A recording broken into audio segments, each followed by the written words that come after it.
Avez-vous déjà réfléchi à ce qui se passerait si un millionnaire arrogant découvrait que la personne qu'il méprisait le plus était celle qui lui sauverait la vie?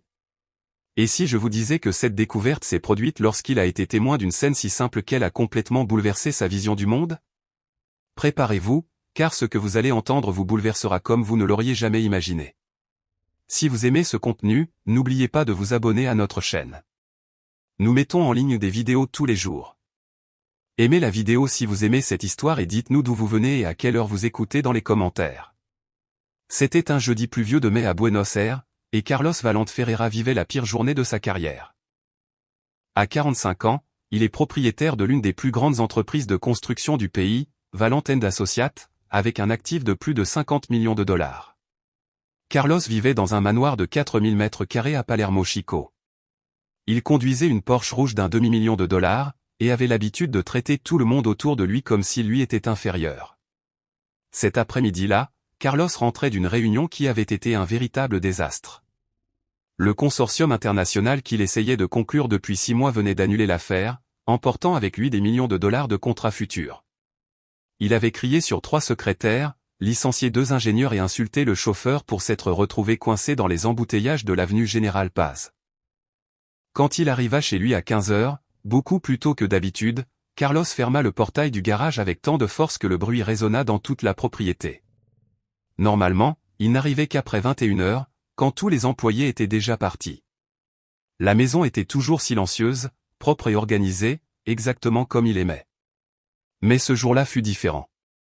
En entrant par la porte latérale qui donnait un accès direct à la cuisine gastronomique, Carlos entendit quelque chose qui le fit s'arrêter complètement. C'était le son d'une voix féminine chantant doucement une berceuse, mélangée au doux bruit de la vaisselle lavée dans l'évier. Carlos marcha silencieusement jusqu'à l'entrée de la cuisine et resta immobile derrière la colonne de marbre de Carrare, observant une scène qu'il n'avait jamais vue auparavant. Lucia Fernandez Gomez, la femme de ménage qui travaillait chez lui depuis 3 ans, se tenait devant l'évier, lavant la vaisselle du déjeuner. Mais ce qui attira vraiment son attention fut le petit garçon agrippé à sa jambe droite. C'était un enfant d'environ 3 ans, avec des cheveux bruns bouclés et des vêtements simples, mais d'une propreté impeccable. Il avait les petits bras enroulés autour de la jambe de sa mère et, de temps en temps, il levait les yeux avec ses grands yeux curieux, comme s'il demandait quand le travail serait terminé. Lucia, 32 ans, était une femme de taille moyenne, toujours vêtue d'un uniforme bleu marine impeccablement repassé. Elle avait un visage doux, marqué par le soleil et le travail, mais ses yeux portaient une détermination que Carlos n'avait jamais remarquée auparavant. À ce moment-là, elle chantait doucement pour son fils tout en travaillant, lui caressant la tête chaque fois qu'il tirait sur sa jupe. Carlos sentit quelque chose d'étrange dans sa poitrine en voyant cette scène.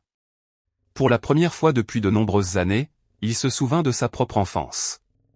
Il se rappela quand il avait le même âge que cet enfant et restait collé aux jambes de sa mère, Donna Elena, pendant qu'elle lavait la vaisselle dans l'évier de la petite maison simple où il vivait à Villa Lugano, dans le sud de Buenos Aires. La famille de Carlos était extrêmement pauvre. Son père, Don Javier, travaillait comme aide-maçon et gagnait moins d'un salaire minimum par mois.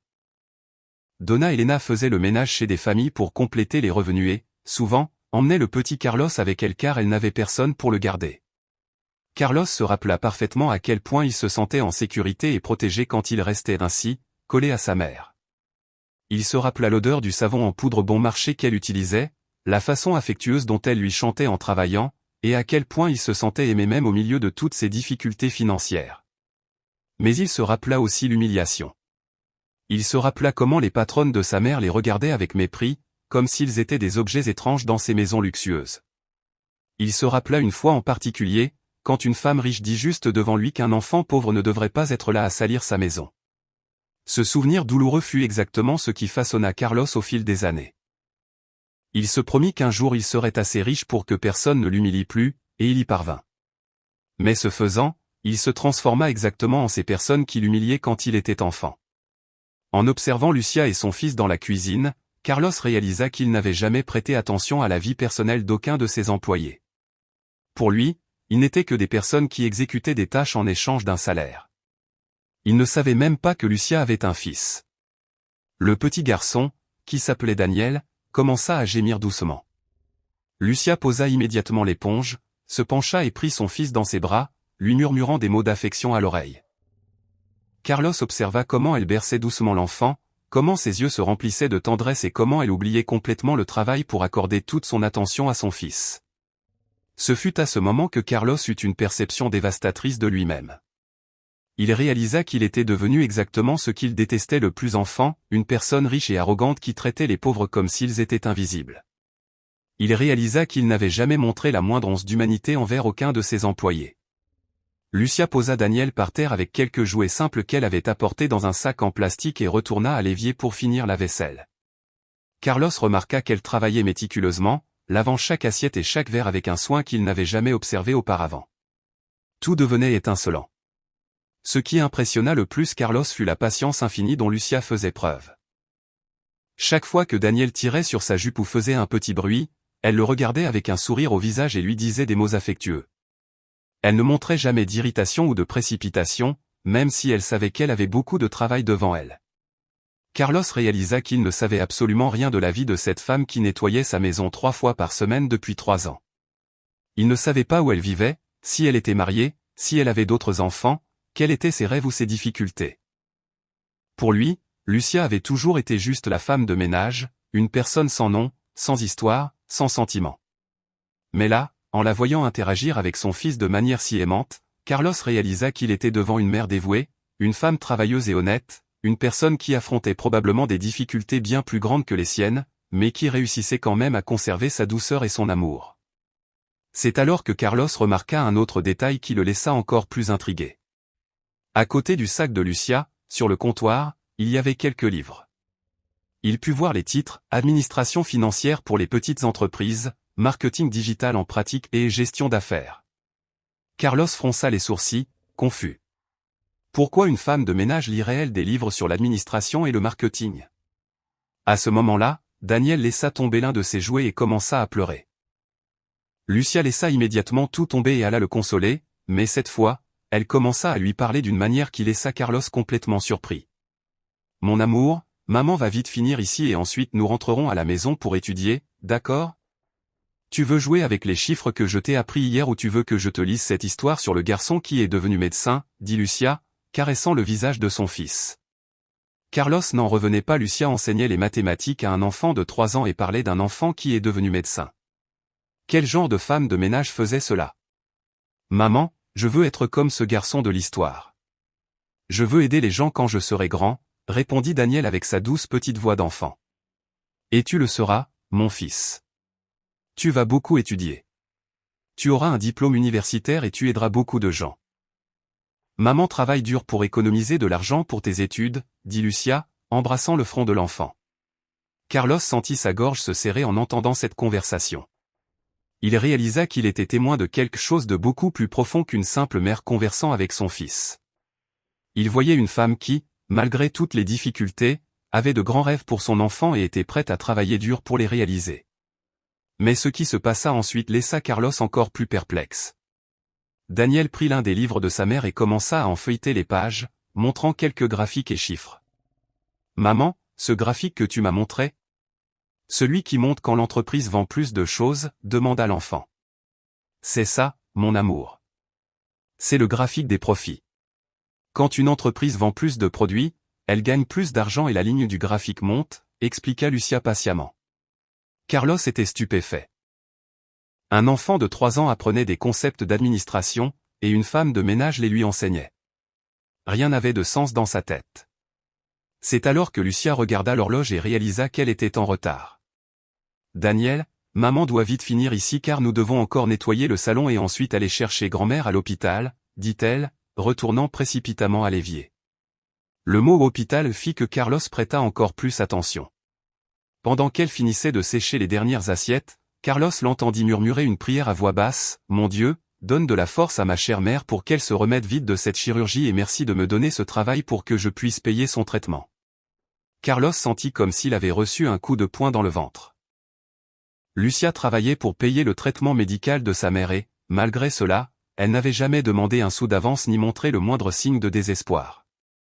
À ce moment-là, Carlos réalisa qu'il avait complètement jugé Lucia de travers pendant toutes ces années. Il avait toujours pensé que des personnes comme elle travaillaient comme femmes de ménage parce qu'elles étaient paresseuses, sans ambition ou sans intelligence.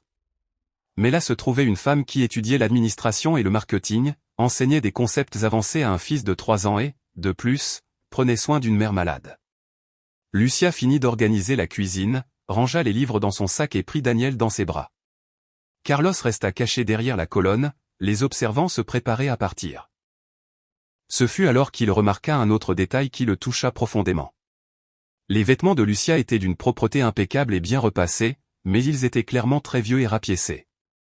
Les baskets qu'elle portait étaient déchirées sur le côté et elle avait essayé de les réparer avec une colle qui se décollait déjà.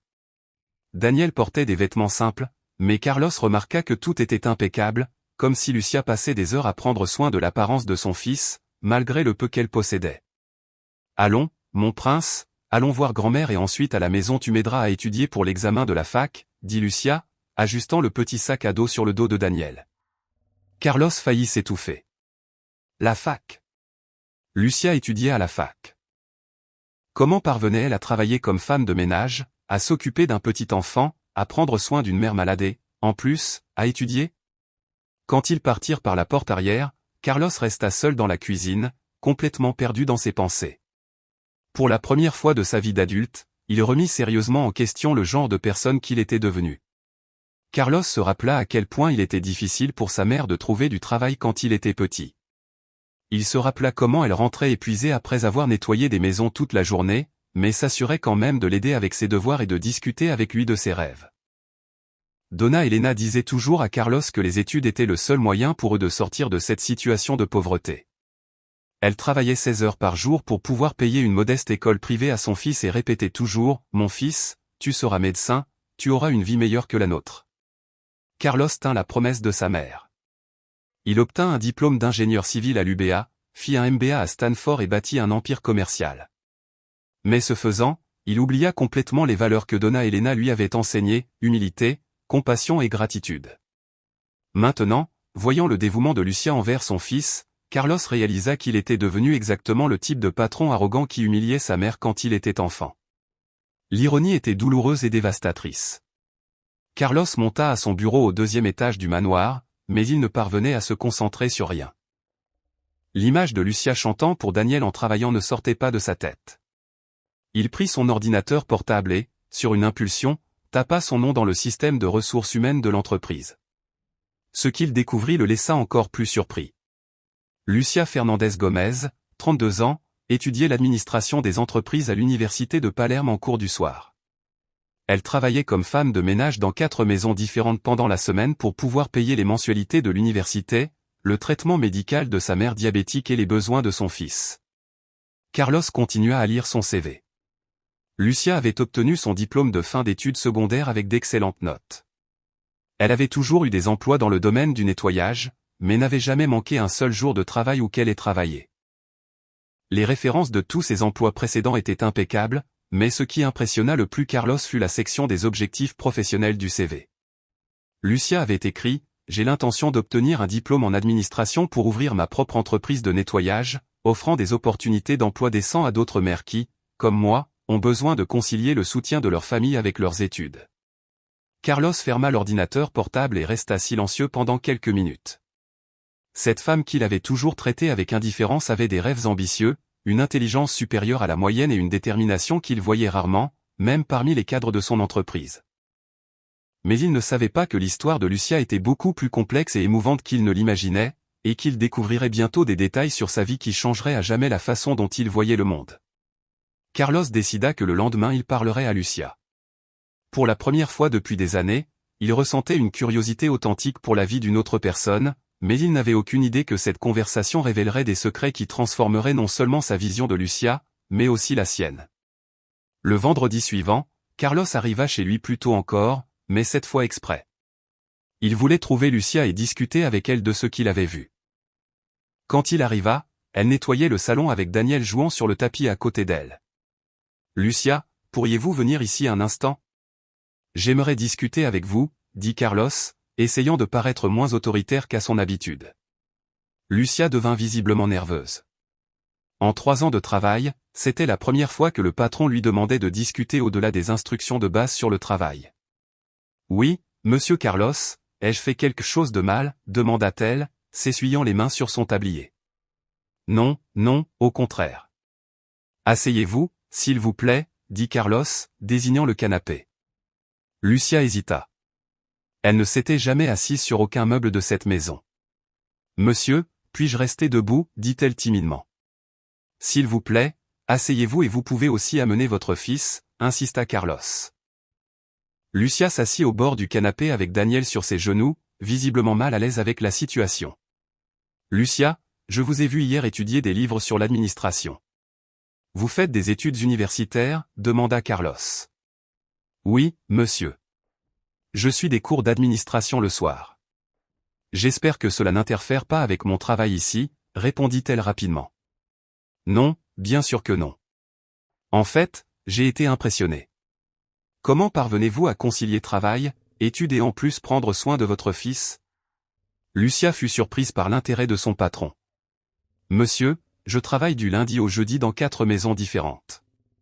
J'étudie le soir et les week-ends je m'occupe de mon fils et de ma mère, qui est malade. C'est difficile, mais j'ai le rêve d'avoir ma propre entreprise un jour. Carlos était sincèrement intéressé. Et comment se passent les études? Cela vous plaît? Les yeux de Lucia s'illuminèrent. Oh, monsieur Carlos, j'adore étudier. J'ai toujours voulu comprendre comment fonctionnent les entreprises, comment bien gérer une affaire. Ma moyenne jusqu'à présent est de 9,2. Carlos fut impressionné. 9,2. C'est excellent. Et vous parvenez à bien suivre les matières? Oui, monsieur. En fait, j'aide même certains camarades qui ont des difficultés en mathématiques financières. J'ai toujours été doué avec les chiffres, dit Lucia avec un sourire timide. Carlos regarda Daniel, qui jouait avec une petite voiture en plastique. Et vous enseignez aussi l'administration à votre fils? Lucia rit. Je discute toujours de tout avec lui. Je lui explique ce que j'étudie, je lui montre les graphiques, je lui apprends les mathématiques de base. Il est très intelligent, il sait déjà compter jusqu'à 100 et connaît toutes les lettres de l'alphabet. C'est impressionnant pour un enfant de 3 ans, dit Carlos. Mon rêve est qu'il ait toutes les opportunités que je n'ai pas eues quand j'étais enfant. Je veux qu'il étudie dans une bonne école, qu'il fasse des études universitaires, qu'il soit ce qu'il veut être, dit Lucia, caressant la tête de son fils.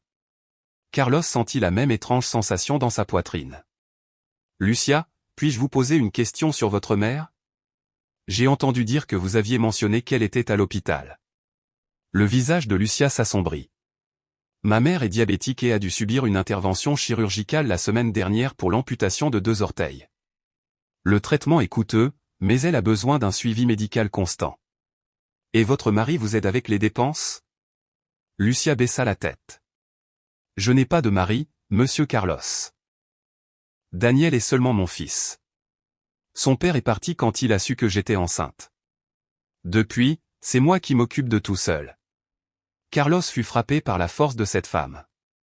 Lucia, vous affrontez tout cela seul et vous parvenez quand même à maintenir d'excellentes notes à la faculté? Monsieur, je n'ai pas le choix. Ma mère m'a toujours appris qu'abandonner n'est pas une option. Je travaille le jour, j'étudie le soir et les week-ends je me consacre à mon fils et à ma mère. C'est épuisant, mais je sais qu'un jour cela en vaudra la peine, dit Lucia avec détermination. Carlos commençait à comprendre qu'il avait complètement jugé Lucia de travers. Cette femme n'était pas seulement une femme de ménage, c'était une guerrière, une étudiante dévouée, une mère exemplaire et une fille aimante. Lucia, puis-je savoir où vous vivez? Demanda Carlos. Je vis dans la ville de Vita, monsieur. C'est un peu loin, mais le loyer y est moins cher. Il me faut 1h30 en bus pour arriver ici, répondit-elle. Carlos fit les calculs mentalement. Lucia se levait à 5 heures du matin. Prenait un bus bondé pendant 1h30. Travaillait toute la journée, rentrait chez elle, s'occupait de son fils et de sa mère, et étudiait encore tard dans la nuit. Elle faisait cela tous les jours sans se plaindre. Et comment parvenez-vous à payer la faculté en travaillant comme femme de ménage? Demanda Carlos, sincèrement curieux. Monsieur, j'ai une bourse de 50% de la faculté grâce à mes notes. Le reste, je le paie avec l'argent que je gagne dans les 4 emplois. Parfois, c'est juste, surtout maintenant avec les dépenses de ma mère, mais je trouve toujours un moyen, expliqua Lucia. Carlos fut impressionné par l'organisation financière de cette femme. Faites-vous un genre de contrôle de vos dépenses? Lucia sourit. Oh, oui, monsieur. J'ai un tableau où j'inscris chaque centime qui entre et qui sort. J'ai aussi des objectifs d'épargne. Tous les mois, je parviens à mettre de côté $50 pour l'éducation de Daniel. $50 demanda Carlos surpris. Oui, monsieur. Cela peut paraître peu, mais dans 10 ans, ce seront $6000 qui aideront déjà beaucoup pour ses études, dit Lucia avec fierté. Carlos fut ému par la planification de cette femme. Elle pensait à l'éducation de son fils 10 ans à l'avance, en économisant $50 par mois, même en gagnant si peu. Lucia, vous avez dit que vous vouliez avoir votre propre entreprise. Avez-vous déjà pensé à quoi elle ressemblerait? Les yeux de Lucia brillèrent. Monsieur Carlos, j'ai un plan d'affaires prêt. Je veux ouvrir une entreprise de nettoyage qui offrira des emplois aux mères célibataires. Ce serait une entreprise différente où les employés auraient des droits du travail complet, des horaires flexibles pour pouvoir étudier et même une crèche pour celles qui ont besoin de laisser leurs enfants. Carlos fut impressionné par la vision entrepreneuriale de Lucia. Avez-vous déjà fait un plan d'affaires? Oui, monsieur. Ce fut mon travail de fin de 3e semestre. J'ai tout calculé, investissement initial, coût d'exploitation, marge bénéficiaire, tout. Mon professeur a dit que c'était l'un des meilleurs plans qu'il avait vus, dit Lucia avec enthousiasme. Et combien vous faudrait-il pour commencer? Selon mes calculs, avec $5000, je pourrais commencer. J'achèterai des équipements, une fourgonnette pour le transport, j'enregistrerai l'entreprise et j'aurai un capital de roulement pour les premiers mois, expliqua Lucia. Carlos était fasciné. Cette femme n'avait pas seulement un rêve, elle avait fait des recherches, étudié et planifié chaque détail de sa réalisation. Lucia, puis-je voir ce plan d'affaires? Bien sûr, monsieur, j'ai toujours une copie avec moi, dit Lucia, sortant un dossier de son sac. Carlos commença à feuilleter le document et fut impressionné par le niveau de détail. Lucia avait étudié le marché, analysé la concurrence, calculé les coûts, projeté les revenus et même établi un calendrier d'expansion sur 5 ans. C'est très bien fait, Lucia. Vous avez du talent pour l'administration, dit Carlos sincèrement. Merci, monsieur Carlos. J'adore ce domaine. J'ai toujours été intéressé par le fonctionnement des choses en coulisses dans les entreprises, dit Lucia, rougissant du compliment. À ce moment-là, Daniel s'approcha de Carlos et le regarda avec curiosité. Oncle, tu as une grande entreprise, demanda l'enfant avec l'innocence typique de son âge. Carlos sourit. Oui, Daniel, une entreprise de construction. Ma maman dit que les entrepreneurs aident à créer des emplois pour les gens. Est-ce que tu aimes aider les gens? Demanda Daniel. La question innocente frappa Carlos comme une flèche. Il réalisa qu'il y avait longtemps qu'il n'avait pas pensé à son entreprise comme un moyen d'aider les gens, mais seulement comme une machine à faire de l'argent. Daniel, viens ici. Ne dérange pas monsieur Carlos, dit Lucia, essayant d'éloigner son fils. Non, ça va, laissez-le tranquille, dit Carlos. Daniel, qu'est-ce que tu veux être quand tu seras grand? Je veux être médecin pour aider les gens comme ma grand-mère, qui est malade, et je veux aussi avoir une entreprise comme celle que ma maman va avoir, répondit l'enfant. Carlos fut ému par la réponse. Cet enfant de 3 ans avait déjà des rêves altruistes et entrepreneurs. Ta maman t'apprend à être un entrepreneur? Oui. Elle m'apprend qu'un bon entrepreneur est celui qui prend bien soin de ses employés et aide tout le monde à grandir ensemble, dit Daniel. Carlos regarda Lucia, qui était gênée par les paroles de son fils. Excusez-moi, monsieur Carlos, les enfants parlent trop, dit-elle. Vous n'avez pas à vous excuser, au contraire, j'ai trouvé sa vision des entrepreneurs intéressante, dit Carlos pensif. Ce fut à ce moment que Carlos eut une révélation profonde sur lui-même. Il réalisa qu'il était devenu exactement l'opposé de ce que Daniel venait de décrire. Il ne prenait pas bien soin de ses employés, et il n'aidait certainement personne à grandir avec lui. Lucia, vous avez dit que vous travailliez dans 4 maisons. Comment sont les autres patrons? Lucia hésita un peu avant de répondre. Monsieur, chacun est différent. Certains sont plus gentils, d'autres ne me parlent même pas, mais tous me paient à temps et c'est ce qui compte. Comment suis-je en tant que patron? Demanda Carlos, se préparant à une réponse qu'il ne voudrait peut-être pas entendre. Lucia se sentit visiblement mal à l'aise. Monsieur Carlos, vous avez toujours été correct avec moi. Vous ne m'avez jamais manqué de respect. Carlos réalisa qu'elle était diplomatiquement évasive. Lucia, je veux une réponse honnête. Comment vous ai-je traité? Lucia respira profondément. Monsieur, vous avez toujours été distant. En 3 ans, c'est la première fois que nous discutons au-delà des instructions de travail. Parfois, j'avais l'impression que vous ne remarquiez même pas que j'étais là. Carlos sentit une pointe de culpabilité. Et cela vous dérangeait, n'est-ce pas? Monsieur, je comprends que les patrons riches ont beaucoup de soucis, mais parfois je me sentais invisible, comme si j'étais juste une fonction, pas une personne, dit Lucia à voix basse. Carlos resta silencieux pendant quelques secondes, assimilant cette réponse brutalement honnête. Lucia, je suis désolé, vous avez raison. Je vous ai traité comme si vous étiez invisible et c'était mal de ma part. Lucia fut surprise par les excuses. Monsieur Carlos, ce n'est pas nécessaire. Si, ça l'est, Lucia. Vous êtes une personne intelligente, dévouée, avec des rêves et une famille. Vous méritez d'être traité avec respect et reconnaissance, dit Carlos sincèrement. À ce moment-là, Daniel s'approcha de nouveau de Carlos. Oncle, tu veux voir le dessin que j'ai fait de l'entreprise de ma maman, demanda l'enfant, montrant une feuille de papier froissée. Carlos prit le dessin et fut ému.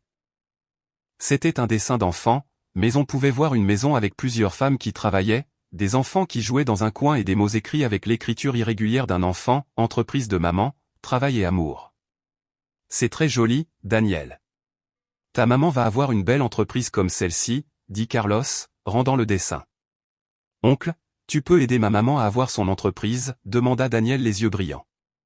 Lucia se sentit mortifiée. Daniel, tu ne peux pas demander de telles choses. Présente tes excuses à monsieur Carlos tout de suite. Mais Carlos était pensif. Lucia, combien d'années pensez-vous qu'il vous faudra pour réunir les $5000 dont vous avez besoin? Monsieur, si je parviens à économiser $100 par mois, il me faudra environ 15 ou 20 ans. Mais ce n'est pas grave, je ne suis pas pressé, répondit Lucia. Carlos fit les calculs mentalement, 20 ans. Lucia aurait 52 ans quand elle réussirait à ouvrir son entreprise. Daniel aurait 23 ans. C'était trop long pour qu'une personne avec un tel potentiel attende. Lucia, j'aimerais vous faire une proposition, dit Carlos pensif. Quel genre de proposition, monsieur, demanda Lucia, curieuse mais prudente. J'aimerais que vous veniez travailler dans mon entreprise, non pas comme femme de ménage, mais comme assistante administrative. Vous commenceriez par apprendre les processus et, à mesure que vous vous développerez, vous pourriez évoluer dans l'entreprise. Lucia resta bouche bée. Monsieur Carlos, je ne comprends pas. Vous m'offrez un emploi. Oui, avec contrat, assurance maladie, ticket restaurant et un salaire de 5 cents pour commencer, dit Carlos. Lucia commença à pleurer. Monsieur Carlos, est-ce que c'est vrai? 500 $. C'est vrai, Lucia, et à mesure que vous démontrerez votre compétence, le salaire augmentera. De plus, notre entreprise a un programme de bourse d'études. Nous pouvons prendre en charge le reste de vos études universitaires. Lucia ne pouvait pas s'arrêter de pleurer. Monsieur Carlos, je ne sais pas quoi dire. Cela changerait complètement ma vie. Lucia, vous méritez cette opportunité. Vous avez l'intelligence, le dévouement et la vision d'entreprise. Je serais idiot de ne pas le reconnaître, dit Carlos. Daniel, qui ne comprenait pas complètement ce qui se passait, mais percevait que sa mère était heureuse, commença à applaudir. Maman est contente. Maman est contente. Carlos sourit en voyant la réaction de l'enfant. Daniel, ta maman va travailler avec moi maintenant. Elle va apprendre beaucoup de choses sur les entreprises. Alors, elle va avoir son entreprise plus vite, demanda l'enfant. Beaucoup plus vite, répondit Carlos. Lucia contrôla ses larmes et regarda Carlos sérieusement. Monsieur Carlos, j'accepte la proposition, mais je vous promets que je vais travailler très dur pour mériter cette opportunité. Lucia, vous la méritez déjà. Vous l'avez toujours mérité, dit Carlos. À ce moment-là, Carlos eut la certitude qu'il avait pris la bonne décision. Merci beaucoup de votre écoute jusqu'ici. Si vous aimez ce genre de contenu, n'oubliez pas de vous abonner à notre chaîne Histoire qui émeuve. Nous mettons des vidéos en ligne tous les jours. Aimez la vidéo si vous aimez cette histoire, et dites-nous dans les commentaires d'où vous êtes et à quelle heure vous nous écoutez. Mais il n'imaginait pas qu'embaucher Lucia ne serait que le premier pas d'un voyage qui transformerait non seulement sa vie à elle, mais aussi la sienne de manière irréversible. Quand Lucia et Daniel partirent cet après-midi-là, Carlos resta seul à la maison, réfléchissant à tout ce qui s'était passé. Pour la première fois depuis de nombreuses années, il se sentait bien avec lui-même. Il avait le sentiment d'avoir fait quelque chose de vraiment important.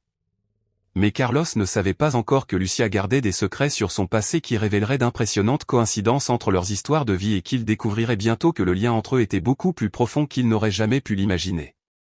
Le lundi suivant, Lucia arriva au bureau de Valente et Associés à 8 heures précises. Carlos lui avait demandé d'arriver tôt pour pouvoir la présenter aux autres employés et lui expliquer ses nouvelles fonctions. Quand Lucia entra dans le bâtiment de 20 étages au centre de Buenos Aires, elle fut impressionnée par la grandeur des lieux.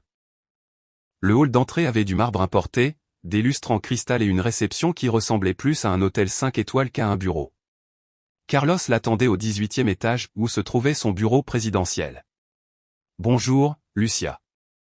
Comment vous sentez-vous » demanda-t-il, remarquant qu'elle semblait nerveuse. « Bonjour, monsieur Carlos. Je suis un peu anxieuse, mais très heureuse, » répondit Lucia, vêtue de la meilleure tenue qu'elle possédait, une simple blouse blanche et une jupe noire qu'elle avait achetée en solde. « Je veux d'abord vous montrer où vous allez travailler, » dit Carlos, l'emmenant dans un bureau à côté du sien. « Ce sera votre bureau. Vous commencerez comme mon assistante directe, aidant avec les rapports, les tableaux et les analyses de projet. » Lucia regarda le bureau équipé d'un ordinateur de dernière génération, d'un téléphone, d'une imprimante et de fournitures de bureau. C'était bien mieux que n'importe quel endroit où elle avait imaginé travailler. « Monsieur Carlos, je dois vous avouer une chose. Je sais utiliser l'ordinateur à un niveau basique, mais je n'ai jamais travaillé avec des systèmes d'entreprise complexes, » dit Lucia honnêtement. « Ne vous inquiétez pas, » la rassura Carlos.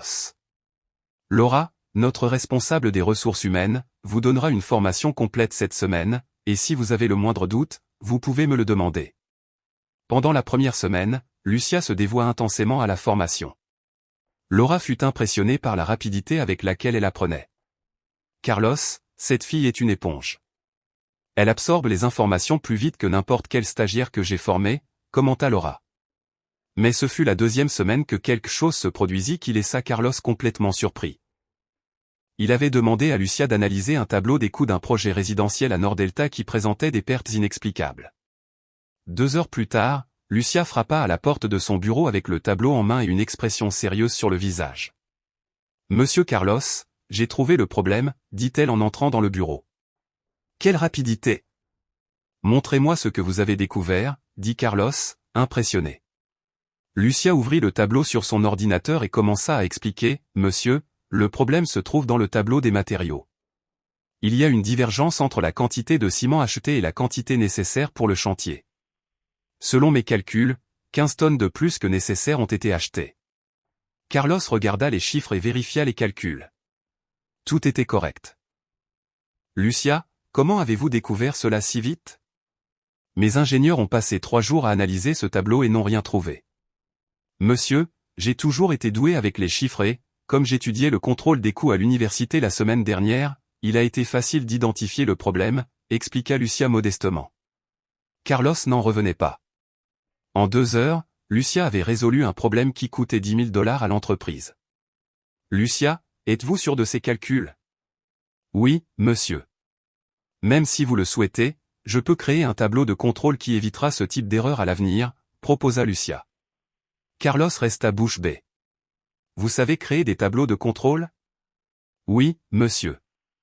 J'ai appris seul en étudiant sur Internet. » « Je peux créer des systèmes très efficaces pour le contrôle des stocks et des coûts, » répondit Lucia.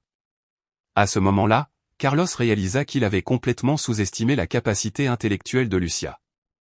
Non seulement elle était intelligente, elle était un génie des chiffres et avait une vision analytique exceptionnelle. « Lucia, je veux que vous créiez ce tableau de contrôle et je veux aussi que vous analysiez tous les projets qui ont des problèmes de coûts, » dit Carlos. Au cours des semaines suivantes, Lucia devint indispensable dans l'entreprise. Elle créa des systèmes de contrôle qui permirent d'économiser plus de $100 000 en gaspillage.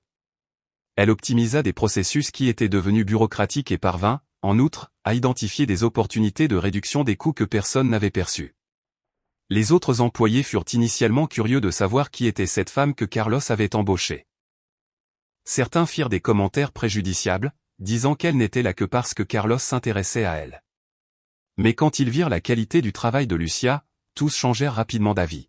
« Carlos, où as-tu trouvé cette fille ? Elle est meilleure que de nombreux analystes seniors que nous avons ici », commenta Fernando, le directeur financier de l'entreprise. Carlos ressentait de la fierté chaque fois que quelqu'un louait le travail de Lucia, mais il n'imaginait pas qu'il découvrirait bientôt quelque chose sur son passé qui changerait à jamais sa perception des coïncidences dans la vie.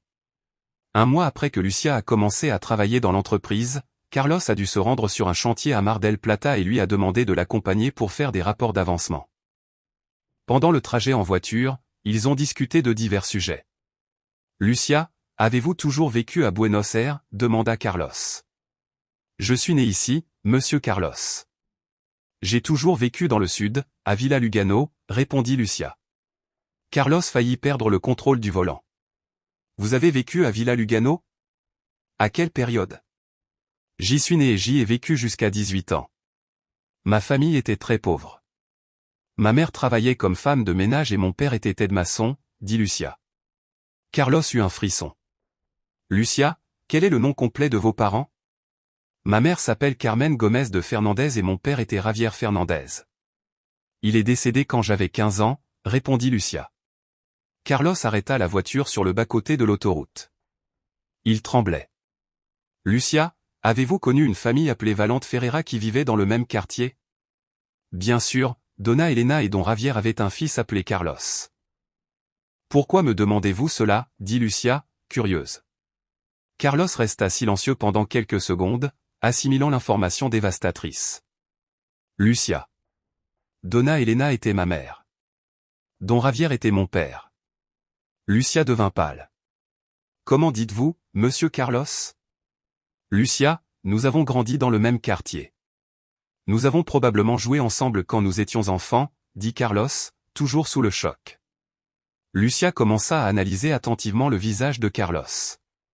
Lentement, ses traits lui devinrent familiers. Mon Dieu, Carlos.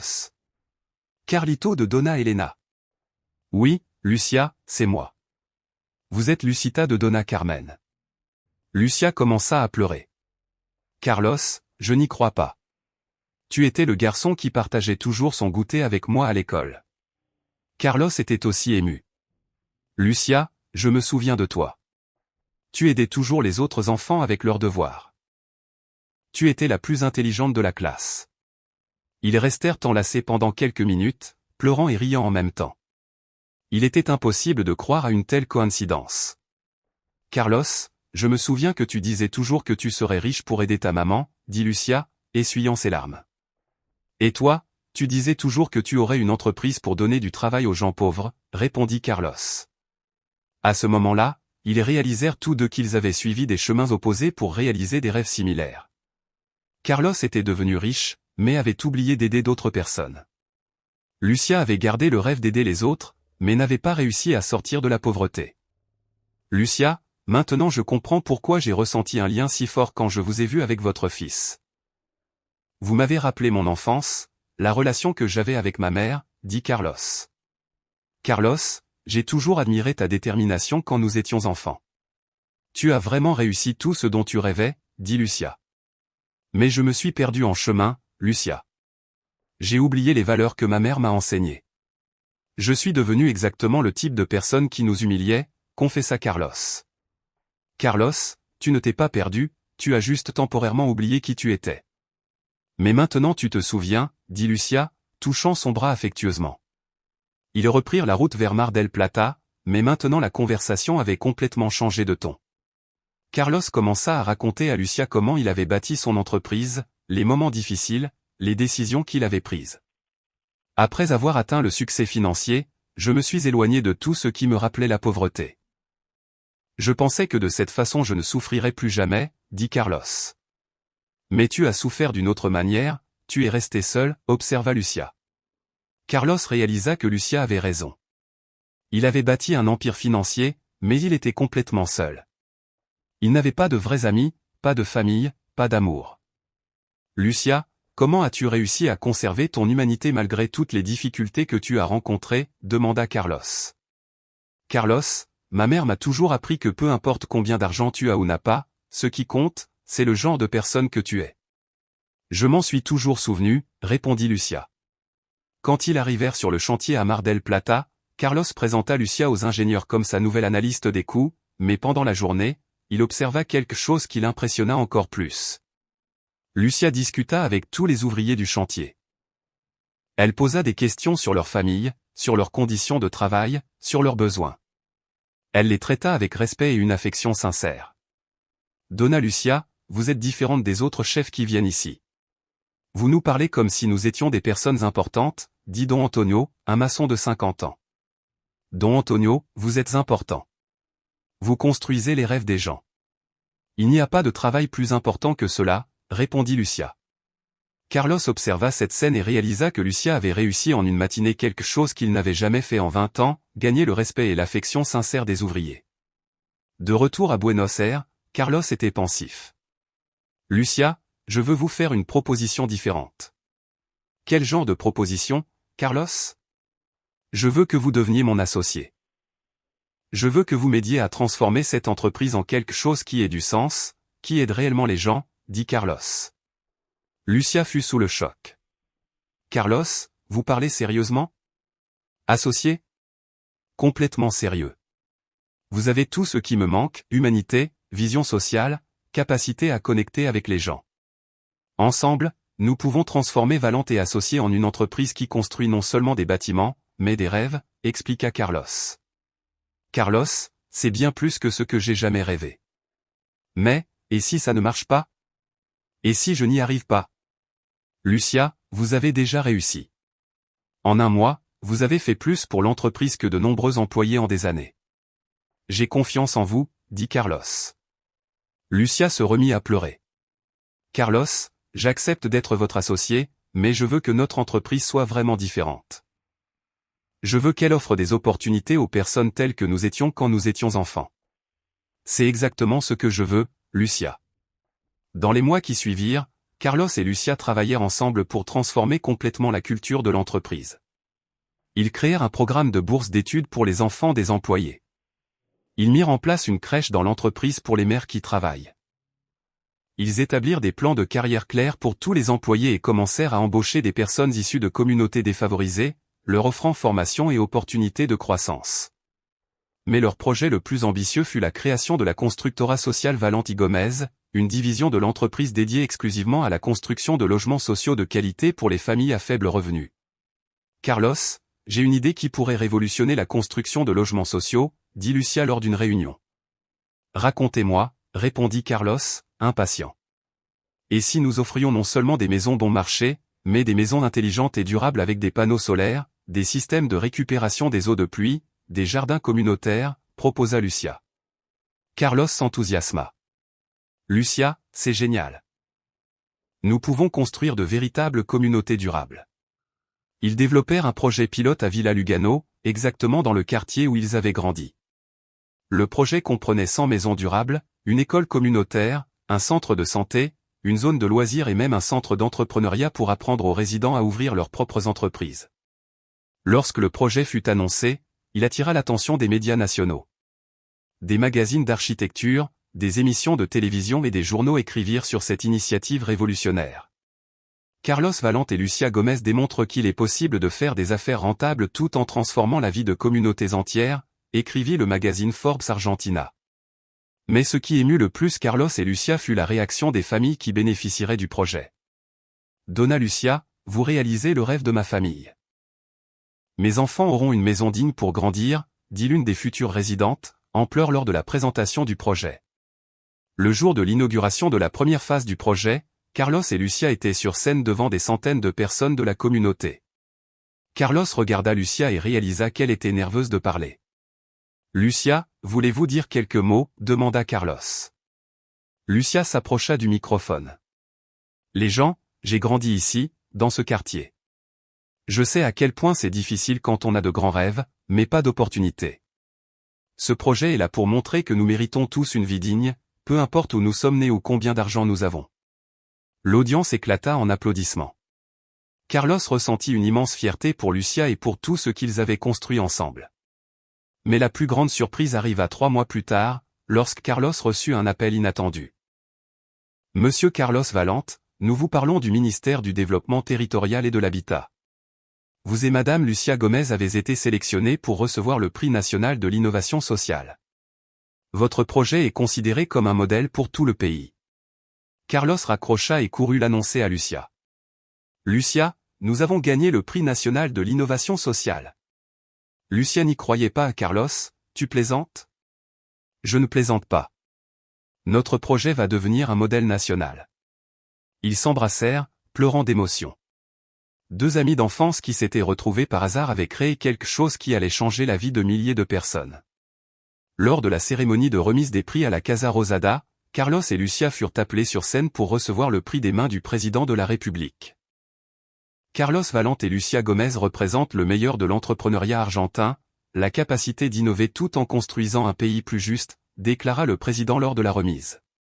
Quand ce fut le tour de Carlos de parler, il regarda Lucia et dit « Ce prix appartient à une femme qui m'a appris que le vrai succès ne se mesure pas par ce que l'on possède, mais par ce que l'on fait pour les autres. » Lucia, merci de m'avoir rappelé qui je suis vraiment. Lucia fut également émue en parlant. Carlos, merci d'avoir cru en moi quand moi-même je n'y croyais pas. Nous avons démontré que lorsque nous unissons la compétence technique au cœur, nous pouvons changer le monde. 2 ans après le début du partenariat, l'entreprise de Carlos et Lucia avait déjà construit 500 maisons durables, créé 1000 emplois directs et indirects et inspiré des dizaines d'autres entreprises à adopter des modèles similaires. Mais le moment le plus émouvant pour Carlos fut quand il vit Daniel, maintenant âgé de 5 ans, jouer à l'école communautaire qu'ils avaient construite. « Oncle Carlos, regarde l'école que toi et ma maman avez faite », cria Daniel en courant vers lui. Carlos prit l'enfant dans ses bras. « Daniel, tu aimes la nouvelle école ? » « J'adore. Et tu sais quoi d'autre ? Quand je serai grand, je vais vous aider à construire plus d'écoles pour d'autres enfants, dit Daniel les yeux brillants. Carlos regarda Lucia, qui observait la scène avec un sourire au visage. Lucia, je crois que notre travail ici est un succès. Carlos, notre travail ne fait que commencer, répondit Lucia. À ce moment-là, Carlos réalisa qu'il avait trouvé non seulement une associée compétente, mais aussi une vraie amie et un véritable but à sa vie. Il avait appris que la vraie richesse ne réside pas dans ce que l'on accumule, mais dans ce que l'on construit pour les autres. Et Lucia avait appris que ses rêves de petite fille pauvre n'étaient pas trop petits, ils n'étaient que le début de quelque chose de bien plus grand. 3 ans plus tard, Carlos se trouvait dans son manoir, maintenant transformé en un centre de formation pour de nouveaux entrepreneurs sociaux. La maison, qui était autrefois froide et vide, était toujours pleine de gens qui apprenaient, rêvaient et planifiaient des projets pour transformer leur communauté. Carlos était dans la même cuisine où tout avait commencé, préparant du café pour un groupe d'étudiants, lorsqu'il entendit des voix familières arriver.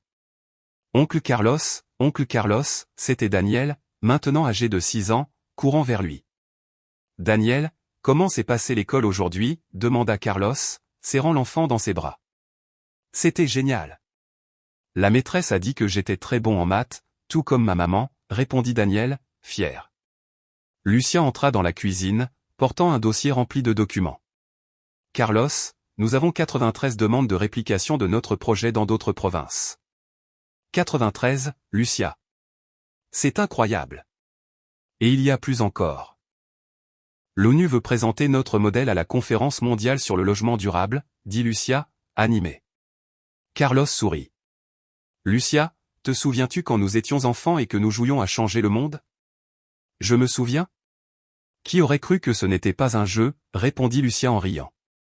Daniel tira sur le pantalon de Carlos. Oncle Carlos, ma maman a dit que vous étiez amis quand vous étiez enfant. C'est vrai ? C'est vrai, Daniel.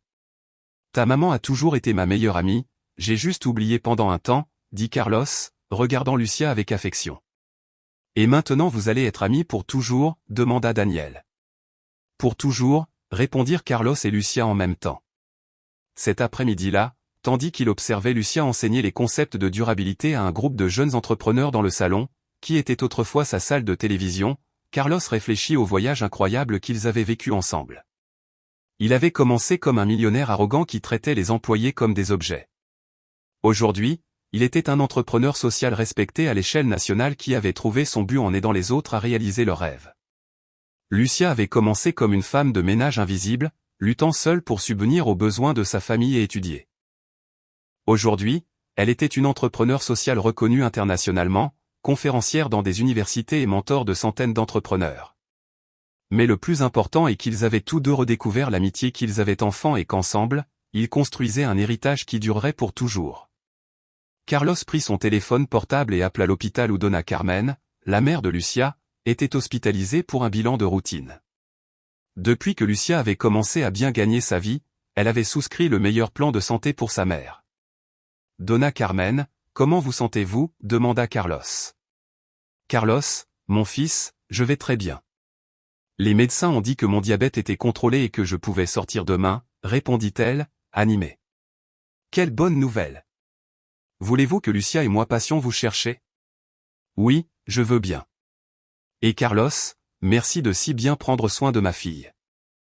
Elle est si heureuse de travailler avec toi, dit Donna Carmen, émue. Carlos sourit. Donna Carmen, c'est Lucia qui prend soin de moi. Elle m'a appris à être une meilleure personne. Quand Carlos raccrocha, Lucia s'approcha de lui. Carlos, j'ai une proposition à te faire. Quelle proposition? Et si nous créions une fondation, une organisation à but non lucratif dédiée exclusivement à la formation de nouveaux entrepreneurs sociaux? Carlos s'enthousiasma. Lucia, c'est une idée fantastique. Nous pouvons utiliser une partie des bénéfices de l'entreprise pour financer la fondation. Exactement. Et nous pourrions l'appeler Fondation Elena et Javier, en hommage à nos parents, suggéra Lucia. Carlos fut ému. Lucia, nos parents seraient fiers de savoir que nous honorons leur mémoire de cette façon. 2 mois plus tard, la Fondation Elena et Javier fut officiellement inaugurée. L'événement de lancement eut lieu à Villa Lugano, sur le même terrain où se trouvait l'école primaire que Carlos et Lucia avaient fréquenté enfant. C'est émouvant d'être ici, à l'endroit où tout a commencé, dit Lucia lors de son discours d'inauguration. Lucia et moi sommes la preuve, et aujourd'hui nous avançons vers une Argentine plus juste et avec plus d'opportunités pour tous, déclara Carlos. L'audience, composée de résidents de la communauté, d'entrepreneurs, d'étudiants et d'autorités, applaudit debout. Daniel, qui était assis au premier rang à côté de Donna Carmen, se leva et cria « Maman et oncle Carlos sont les meilleurs ». Tous rirent et applaudirent encore plus. Après la cérémonie, Carlos et Lucia marchèrent dans les rues du quartier où ils avaient grandi. Beaucoup de choses avaient changé. Les maisons qu'ils avaient construites avaient complètement transformé le paysage du lieu. Les enfants jouaient dans des places qui n'existaient pas auparavant. Les jeunes fréquentaient la bibliothèque communautaire.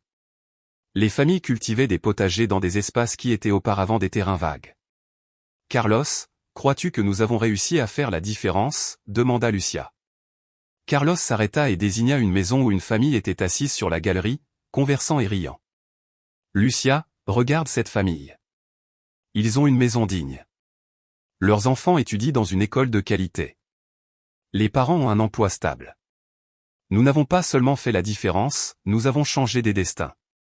Lucia sourit. Carlos, tu sais ce qui me rend le plus heureuse? Quoi? Savoir qu'il existe des centaines d'autres Carlos et Lucia en Argentine qui continueront ce travail. Nous avons planté une graine qui se multipliera infiniment. Carlos acquiesça. Lucia, notre projet ne s'arrêtera jamais. Chaque personne que nous aidons aidera d'autres personnes. C'est un cycle infini de transformation. Ce soir-là, assis sur le banc de la petite place où ils jouaient enfants, Carlos et Lucia observèrent Daniel jouer avec d'autres enfants du quartier. Carlos, te souviens-tu de ce que nous rêvions quand nous étions assis sur ce même banc il y a 30 ans, demanda Lucia.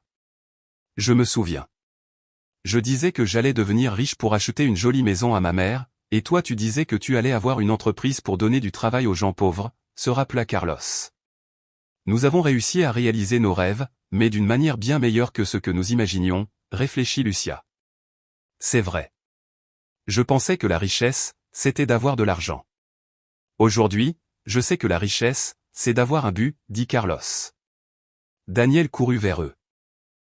Maman, oncle Carlos, vous voulez jouer à changer le monde avec nous?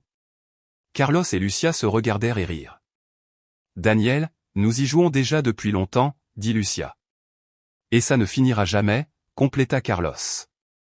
Alors que le soleil se couchait sur Villa Lugano, illuminant les maisons durables, l'école communautaire et les enfants jouant sur la place, Carlos réalisa qu'il avait trouvé quelque chose de bien plus précieux que l'argent. Il avait trouvé le sens de la vie. Et Lucia réalisa que ses rêves de petite fille pauvre n'étaient pas trop petits, ils n'étaient que le début d'un voyage qui allait changer la vie de milliers de personnes. Deux amis d'enfance qui s'étaient perdus à l'adolescence et se sont retrouvés à l'âge adulte.